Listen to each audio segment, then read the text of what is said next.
Alright guys, let's talk about this engine. I've been trying to make this video all damn week, but I haven't been able to. Some things you need to consider if you're wanting to do a re-ring job.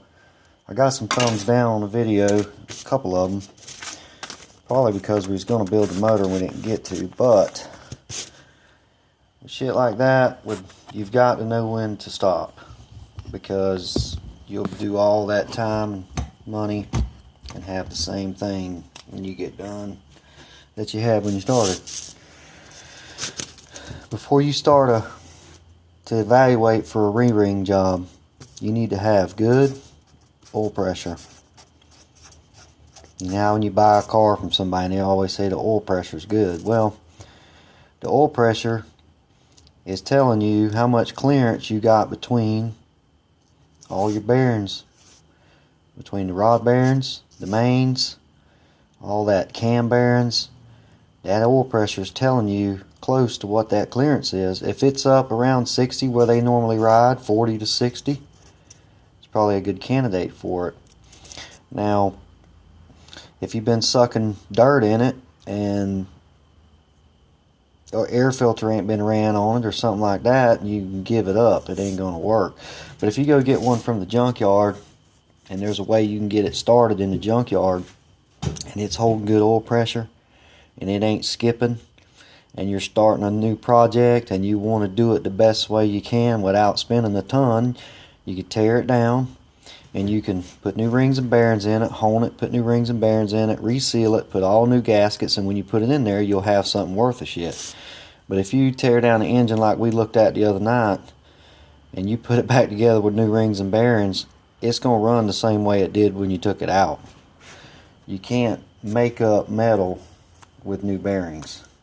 It just ain't going to happen. I mean, I wanted to show y'all re-ring job and how to do it, and we probably will one day. I got a bunch of buddies that like to tear stuff up. You can correct a few things by re-ringing an engine. Say you got a Jeep or any car, any vehicle. I used to own a transmission shop, but don't ask, because I hate them. That's why I quit doing it. I don't like building transmissions. It's too much in and out. But anyway, back to the motor. If you get a Jeep, any car, transmission keeps going out, and you can't really figure out why. You put one in there, it lasts a few weeks, boom, it's out again, or a month. That end plate I was talking about, this movement here, that in and out, that will destroy a transmission.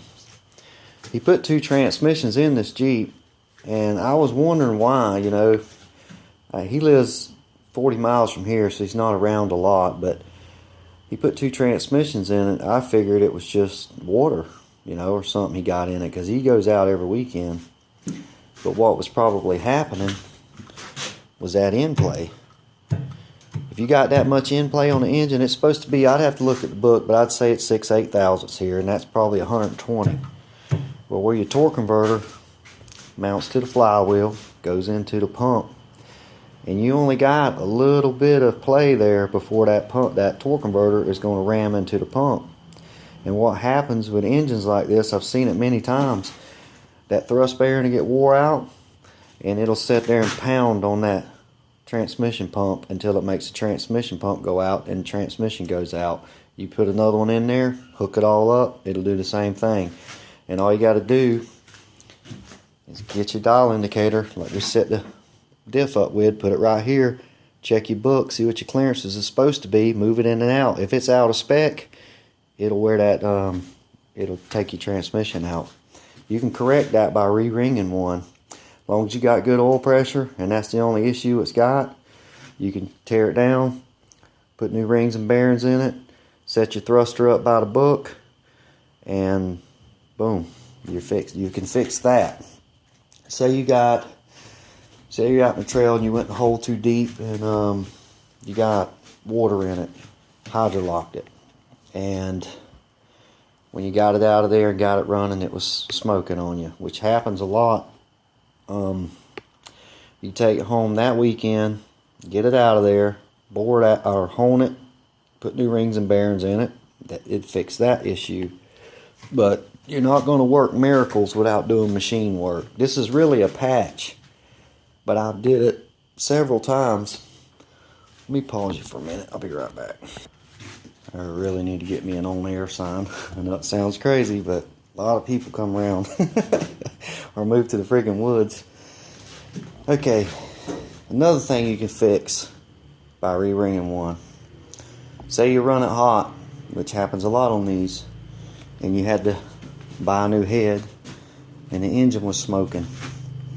Sometimes when you run one hot, the ring tension, like how that piston just wanted to fall out of there, there was no ring tension on it to hold it in there. Sometimes when you run them hot, the ring tension, it'll fail. It'll lose its tensile, its spring, and you can take it apart, hone it, put it back together with new rings and bearings. And when I say rings and bearings, I think that everybody knows what I'm talking about, but I need to clarify.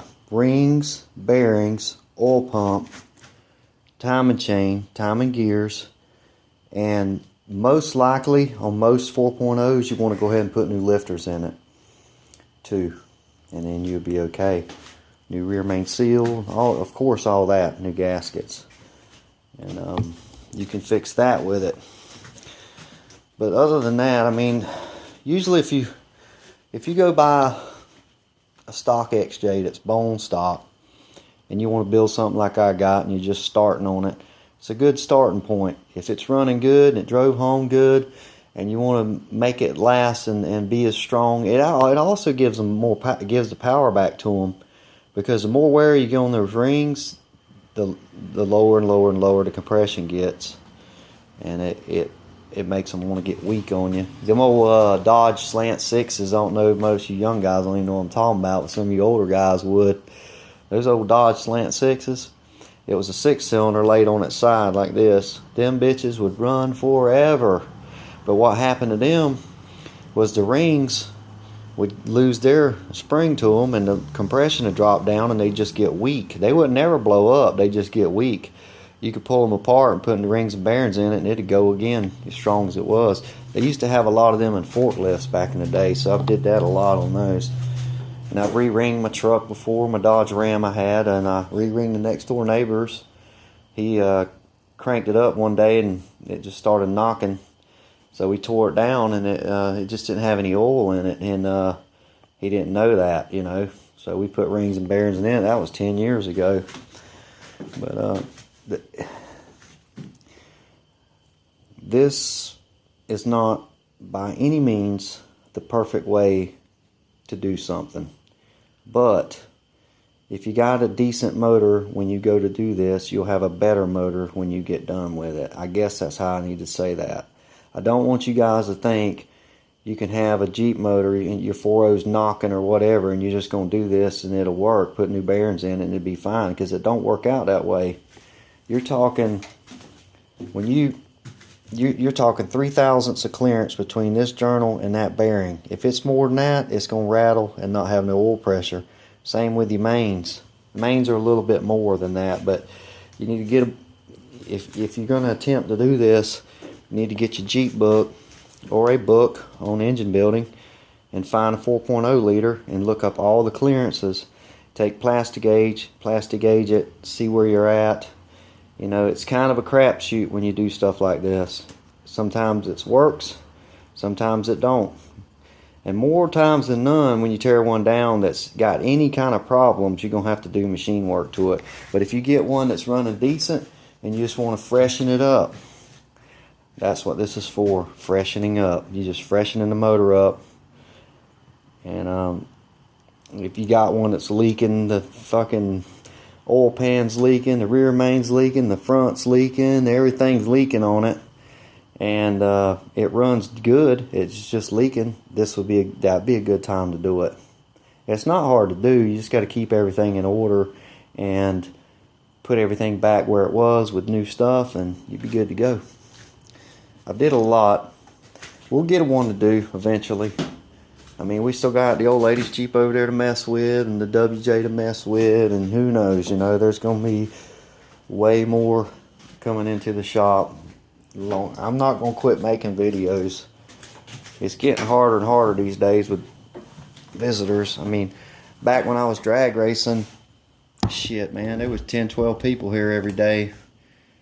I had a fast car, and all my buddies had hot rods and drag cars, and I took care of a couple of them for people I had over here, and it was always busy. I wish I could have made videos back then, but y'all ain't interested in that shit anyway. But there was some cool stuff going on back then too. Spent a lot of damn money, I know that. I probably could retire right now for what I spent on drag racing. This stuff here, you see how I spend money on my Jeep, and you think, damn, they got some money in that thing. That ain't nothing compared to a drag car. I worked at an engine shop, a race motor shop, for 8 years, and I had deals on parts, and it was still hard to do. So, you know, y'all take it for what it is when I tell y'all stuff. You know, I have been doing this shit for a long time. I have built a lot of engines right here for race cars, and but like I said in the first video, it's easier to build something brand new, way easier. This, if you can pull this off a couple times on different engines, you can build a new engine, piece of cake. This here is a race engine ain't no different than this. I mean, the only thing different in a race engine is it's got better parts in it. It's got a steel crankshaft, steel rods, you know, good shit. But once you get down something like this, is how I started out. The first engine I ever built was that Mazda motor I told y'all about, and that's what I did to it. I put rings and bearings in it, and I run that thing forever. It will freshen them up, but it's not going to fix low oil pressure. If it's smoking a little bit, using a little bit of oil, you can correct that. But you're not going to correct one that's knocking, or, you know, pistons is making noise. What stopped us on this engine the most was this piston pin. That movement, let me get where you see it, that up and down movement in that pin right there. You put that thing back together like that, it'd raise hell. That thing would be clacking and clinking. You wouldn't know, and it'd be that piston pin. That's not supposed to have any clearance right there. Very, very, very little. But anyway, I just wanted to touch base with y'all. I don't know what's going to be going on next. We'll get some parts ordered. Let me turn this thing around. I'm sorry, this is probably a shitty video, but I just wanted to get with y'all and let you know that I'm not going to lead you down the freaking rabbit hole and tell you shit that you ain't supposed to do. I mean, I could have pretended like that was good and built it and faked it all out, but that ain't who I am. I'm going to show you when to stop. If you take the engine out of your Jeep and you start finding shit like this, and you go to junkyard and find a better one that's running good, one that's wrecked in the front. That's what I always look for, one that's wrecked in the front. Because if it's wrecked in the front, it was traveling when it went out. I always find one that's wrecked in the front, and I'll get the motor out of that. Then you can bring it back home for whatever you got that for. Throw another $300 in it for a re-ringing kit. Go through that one, and then you'll have something when you put it in your Jeep. You don't want to spend the money on something like this. Now, if you got the money, take it all to the machine shop and get everything done up. But from what I found, most engines nowadays, the newer, the stock stuff, I don't care what it is, stock, you can't really build it for what you can buy it for anymore. They've made stuff so expensive at machine shops because there ain't that many of them anymore. There, in Jacksonville, Florida, there used to be 6 or 8 machine shops that did engine work, and now there ain't half that many. I mean, there might still be 6, but they do diesels, and they do, I'm talking about somebody like me could take this engine to, there used to be a place in Jacksonville called Fox Automotive. It was an older guy that owned it. I could take this engine to him and he'd hook me up. But most of those big shops in Jacksonville now, they just do commercial stuff. They do machine work for companies like Jasper and places that build engines. But what I'm saying is, if it's a stock rebuild, you can buy a stock long block with a warranty on it for cheaper than you can about build one anymore. It's just gotten that way. over the years. Back in the day, you could do it, and it was used to be $10 a hole to get one bored and honed. I don't know how much it is now, but I had a 4.7 V8 that I did, and that thing was freaking outrageous to build. But I had to at the time because the old lady was in nursing school, and I built that thing, and it was high dollar. I could have bought one cheaper and I paid for me to build it. But always keep that in mind too. You can usually, on something like this right now anyway, while there's still a lot of cores, you can get them pretty cheap. You know, $1,400 sounds like a lot of money, but not for an engine with a 3-year, 36,000 mile warranty on it. You know, I mean, you could probably build a stroker motor cheaper than you could buy one, and that's how that usually goes. You know, the stroker motors, you could build one cheaper. I know you could. I've looked at the kits. They ain't shit to it. It's just I think it's a 4.2 crank and the 4.0 rods with the piston's got a different pin location in it, and you board block, and you can build a lot cheaper stroker motor. But old Damien don't have money like that.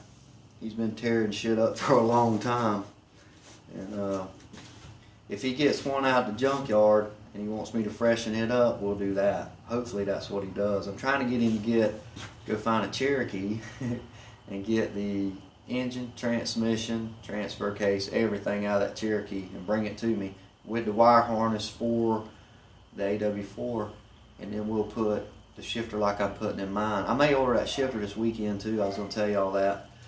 Maybe put that shifter in it that we're going to put in mine, and he can put a Cherokee set up in a YJ. It'll pull it in, won't it? He's already got the high pinion front in it.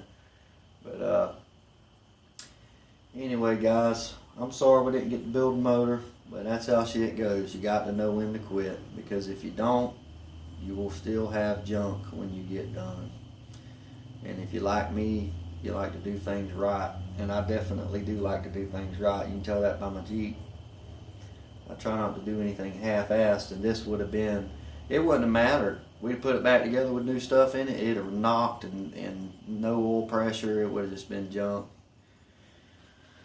But anyway, guys, I think our YJ project's going away. I guess I can make a little channel update too. My son, my oldest son, well, not my oldest son, the next to oldest son, he's going into the military, and he's got probably about 4 months before he leaves, and he's got an F-150 and the engine blew up in it, and he needs a ride. So we're not gonna let him,